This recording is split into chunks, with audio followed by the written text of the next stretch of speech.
नमस्कार दोस्तों, मैं हूं राम नैन और आप देख रहे हैं राम एक्स हॉरर। मैं यानी मेरे साथ मैं हूं राम नैन, आपका दोस्त। तो चलिए बिना देरी किए हुए इस कहानी को शुरू करते हैं। दोस्तों, ये कहानी है यक्षिणी की। एक जंगल में एक मुस्कुराती औरत और एक सफर जो वहीं खत्म हो जाना चाहिए था। उस रात वो पीछे बैठी थी, लेकिन उसका वजन नहीं था और भागने के बाद भी वो पीछा करती रही। कहते हैं यक्षिणी शरीर नहीं लेती, वो इंसान को जिंदा रहते हुए अपना बना लेती है। अगर आप ये कहानी सुन रहे हैं तो ध्यान से सुनिए, क्योंकि कुछ डर कहानी के खत्म होने के बाद शुरू होते हैं। उस गांव में रात जल्दी उतर आई थी। सूरज ढलते ही जैसे पूरा जंगल सांस रोक लेता हो। पत्तों की सरसराहट भी तब डरावनी लगती थी और हवा जब बहती तो ऐसा लगता जैसे कोई बहुत पास कान के पास फुसफुसा रहा हो। लोग कहते थे यहाँ रात में मत निकलना, क्योंकि यहाँ सिर्फ जानवर नहीं चलते, यहाँ यक्षिणी भी घूमती है। मैं इन बातों पर विश्वास नहीं करता था। शहर में पला बढ़ा था, भूत प्रेत मुझे सब कहानियाँ की चीज लगते थे। लेकिन उस एक रात ने मेरी पूरी सोच बदल दी। मैं अपने मामा के घर गया था। 3 दिन रुकने के बाद चौथे दिन मुझे रात में ही पास के कस्बे में जाना पड़ा। सबने मना किया, खासकर मामी ने। उनकी आंखों में डर साफ था। उन्होंने बस इतना कहा, अगर रास्ते में कोई औरत दिखे तो चाहे कितनी भी सुंदर हो, रुकना मत। उस वक्त ये बात मजाक लगी, लेकिन आज भी वही शब्द मेरे कानों में गूंजते हैं। रास्ता जंगल के बीच से होकर जाता था। चारों तरफ ऊंचे ऊंचे पेड़, उनकी टहनियाँ आपस में उलझकर आसमान को ढक रही थी। बाइक की लाइट बस सामने की थोड़ी सी जमीन दिखा पा रही थी। चांद कभी दिखता, कभी बादलों में छिप जाता। तभी अचानक मुझे सड़क किनारे एक औरत खड़ी दिखी। लाल साड़ी, खुले बाल, चेहरा नीचे झुका हुआ। उसने धीरे से हाथ उठाया। दिल की धड़कन तेज हो गई। मामी की बात याद आई, लेकिन फिर मैंने सोचा, अकेली औरत जंगल में रात को मैं रुक गया। यही मेरी जिंदगी की सबसे बड़ी भूल थी। उसने सिर उठाया। कसम से मैंने इतनी सुंदर औरत कभी नहीं देखी थी। आंखें बड़ी बड़ी, होठों पर हल्की सी मुस्कान और आवाज इतनी मीठी की जैसे कानों में शहद घुल जाए। उसने कहा, मुझे गांव तक छोड़ दोगे? उसकी आवाज सुनते ही मेरा डर कहीं गायब हो गया। मैंने हाँ कर दी। वो पीछे बैठी। अजीब बात ये थी कि बाइक जरा भी भारी नहीं हुई, जैसे कोई बैठा ही ना हो। चलने लगे। कुछ देर तक सन्नाटा रहा। फिर उसने धीरे धीरे बातें करनी शुरू की। मेरे नाम के बारे में, मेरे बचपन के बारे में। मैं चौंक गया। मैंने उसे कुछ भी नहीं बताया था। जब मैंने पीछे मुड़कर देखा तो मेरी रूह कांप गई। उसकी आंखें अब इंसानी नहीं थी। वो बिना पलक झपकाए मुझे देख रही थी और उसके पैर बाइक को छू ही नहीं रहे थे। मैं कुछ समझ पाता उससे पहले उसने मेरे कान के पास बहुत धीरे से कहा, डर गए? उस एक शब्द में इतनी सारी आवाजें थी कि मेरे हाथ पैर सुन्न हो गए। मैंने बाइक गिरा दी। और भागने लगा। जंगल में भागते हुए मुझे लग रहा था कि पेड़ मेरे रास्ते में आ रहे थे। पीछे से उसकी हंसी गूंज रही थी, एक ऐसी हंसी जिसमें खुशी नहीं, भूख थी। तभी मुझे एक पुराना मंदिर दिखा, टूटा फूटा, लेकिन अंदर से धूप की हल्की खुशबू आ रही थी। मैं अंदर घुस गया। बाहर अचानक सब शांत हो गया, जैसे कुछ भी हुआ नहीं हो। कुछ देर बाद एक बूढ़ा पुजारी आया। उसकी आंखें गहरी और थकी हुई थी। उसने मुझे देखते ही कहा, वो मिल गई ना? मेरे मुंह से आवाज नहीं निकल रही थी। उसने खुद ही बताना शुरू किया। सदियों पहले इसी जंगल में एक यक्षिणी को तांत्रिक ने बांध दिया था। वो किसी जमाने में बहुत सुंदर थी, लेकिन उसकी सुंदरता ही उसकी मौत बन गई। मरे हुए शरीर में अब भी आत्मा कैद है।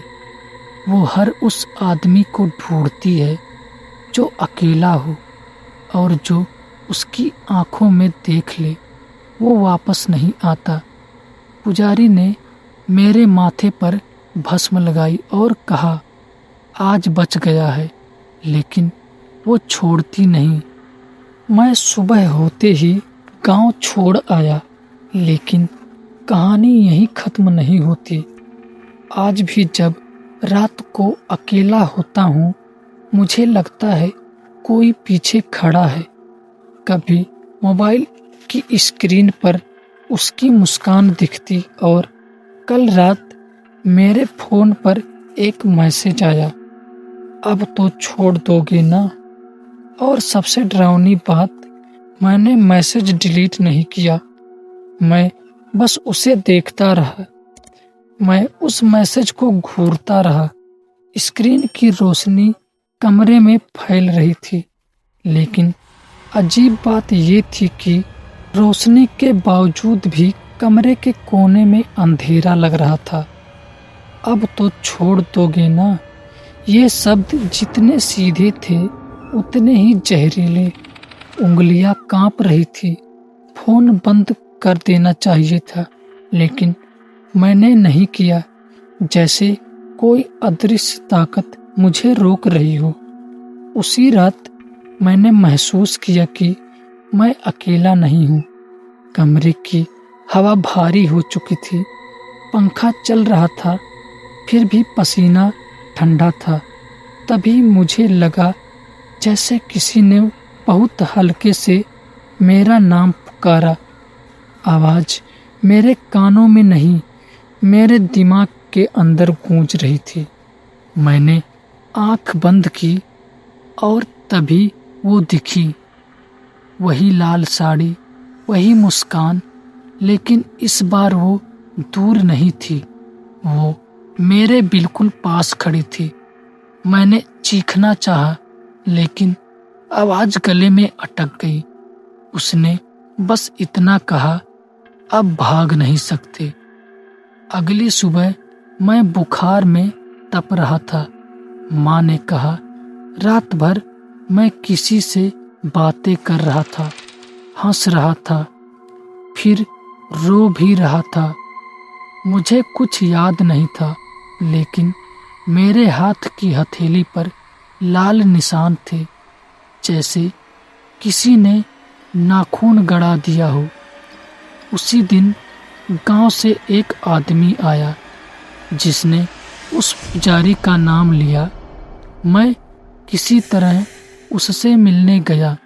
पुजारी ने मुझे देखते ही कहा, वो अब तेरे साथ है।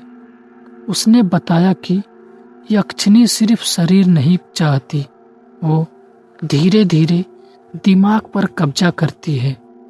पहले सपनों में आती है, फिर आवाज बनती है और आखिर में शकल ले लेती है।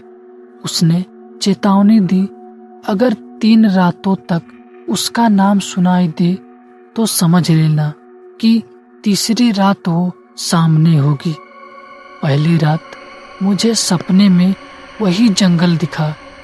पेड़ झुके हुए थे, जैसे मुझे देख रहे हों। वो दूर खड़ी थी, मुस्कुरा रही थी।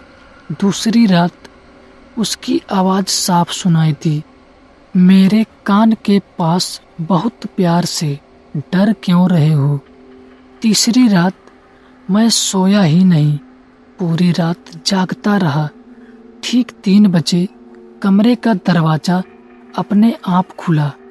ठंडी हवा अंदर आई और फिर वो अंदर आ गई। इस बार उसका चेहरा सुंदर नहीं था। आंखों से काला तरल बह रहा था।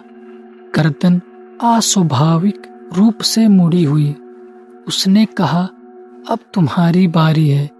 मैं भागा सीधे उसी जंगल की तरफ। मुझे नहीं पता क्यों, शायद वो चाहती थी कि मैं वहीं जाऊं। मंदिर तक पहुंचा, लेकिन इस बार मंदिर के दरवाजे बंद थे। पीछे से उसकी हंसी बहुत पास थी। तभी मुझे पुजारी की बात याद आई, यक्षिणी को उसी जगह ले जाओ जहां उसे बांधा गया था। मैं जंगल के अंदर और गहरा गया। वहां एक पुराना पीपल का पेड़ था, जिसके नीचे तांत्रिक चिन्ह बने थे।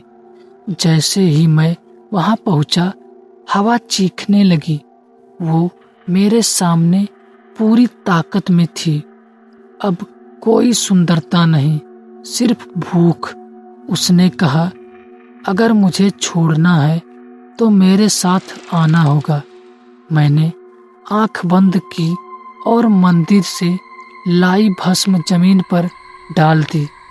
मंत्र जो मुझे आधा अधूरा याद था चिल्लाने लगा। जंगल कांप उठा। वो चीखी, ऐसी चीख जैसे सैकड़ों औरत एक साथ मर रही हो। धीरे धीरे उसका शरीर धुएं में बदलने लगा।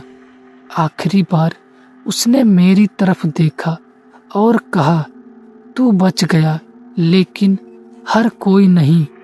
सुबह गांव वाले मुझे पीपल के नीचे बेहोश मिले। पुजारी की लाश मंदिर में मिली। उसकी आंखें खुली थी, जैसे वो कुछ देख रहा हो। गांव वालों ने कहा, अब सब खत्म हो गया, लेकिन मैं जानता हूँ सब खत्म नहीं हुआ, क्योंकि आज कई साल बाद मैं ये कहानी आपको सुना रहा हूँ। और अभी अभी मेरे फ़ोन पर एक नोटिफिकेशन आया है, अननोन नंबर। मैसेज लिखा है, अगली कहानी कब सुना रहे हो। और विश्वास मानिए, ये मैसेज मैंने खोला नहीं है, क्योंकि मुझे डर है कि इस बार वो स्क्रीन के अंदर नहीं होगी। तो दोस्तों, आज का कहानी यहीं पे ख़त्म होता है। दोस्तों, आपको ये कहानी कैसी लगी कमेंट करके बताइएगा। और अगर ये कहानी आपको अच्छी लगी तो हमारे वीडियो को लाइक और हमारे चैनल को सब्सक्राइब जरूर कर लीजिएगा। तो दोस्तों, मिलेंगे कल किसी और खौफनाक हॉरर स्टोरी के साथ।